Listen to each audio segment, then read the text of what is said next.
the Yale-trained surgeon. Yeah. No, I trained Yale. They didn't train me. I began to do work. I'm an artist. I want to get into that too. Um, and that just made me a very different human being. From the time I was a kid, I used to sit at a table and draw pictures. And I thought I was nuts as a kid. I said, what are you sitting there drawing pictures? Why don't you go do something? I have painted portraits of everybody in our family, patients, others, and just amazing. And I began to ask patients to draw pictures of themselves, you see, and it was incredible. And a lot of it I began to learn from Elizabeth Kubler-Ross because she said, no, you're not nuts. Draw me a picture. And I drew her a picture, and she started talking to me about things like why there's 7 trees. I said, what are you asking me that for? I'm just a scene. Yeah, but why 7? And, on colors had mean. And I couldn't believe what she was telling me and asking me. And I did a lot of pediatric surgery, and the kids had no trouble. You gave them a box of crayons, draw a picture. Right. And again, how did I train Yale? Everybody there thought I was nuts. What is he asking his patients to draw pictures for? And why do so many patients who aren't his patients page him to talk to him? I mean, imagine being called by a patient in the hospital. You walk in, and the woman says, I'm glad you're here. Nobody else listens to me. I had a heart-lung transplant the other day, and the person whose heart and lungs are in me talks to me every night. Last night, he told me what he wanted for breakfast, and they all think I'm crazy. I said, ask him for the phone number of his family. We'll call him. And we did. And guess what? It was the right number. They said, oh, yeah, he died in a motorcycle accident. And what had she ridden on for the first time in her life? A motorcycle. And she wrote a book called The Change of Heart by Claire Sylvia.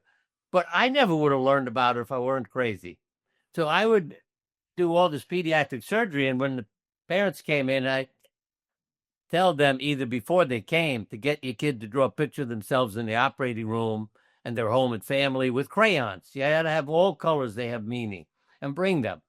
Well, after one of the anesthesiologists had seen all these incredible pictures, he made a coloring book. When I say that, it's like about 5 or 6 pages with outlines of, you're entering the operating room, you're in the operating room, you're having surgery, you're in the recovery room, you're going home with your parents, all those pages. And I could tell everything about how the kid was treated at home, how he would do in the operating room, everything else. Well, one morning, the anesthesiologist came up to me because he knew that the kids were showing things in the future, and you had to be concerned about them because the drawings contain past, present, and future. And he said, Bernie, I'm worried. I said, what is it? He said, look, and this page said, you'll enter the operating room and you'll meet someone called an anesthesiologist who's dressed in an outfit that looks like green pajamas. The kid drew him in red. I said, uh-oh, look at the last page. If he draws himself in purple, because red is a sign of trouble, emotion and everything. And I said, look at the last page of the coloring book. If he draws himself purple, I'm sending him home. He's saying I'm going to die in the operating room. We turned to that page, and it wasn't, purple. But the anesthesiologist said to me, oh, my God, Bernie. I said, what is it? His mother has muscular dystrophy, and if he has one of her genes, he could have had an adverse reaction to a muscle relaxant and died in the operating room. Well, we went ahead and operated, and he did fine. But, from that day on, nobody's thinking Siegel's crazy because of these incredible pictures that the kids drew. And I used them to help my patients make up their minds.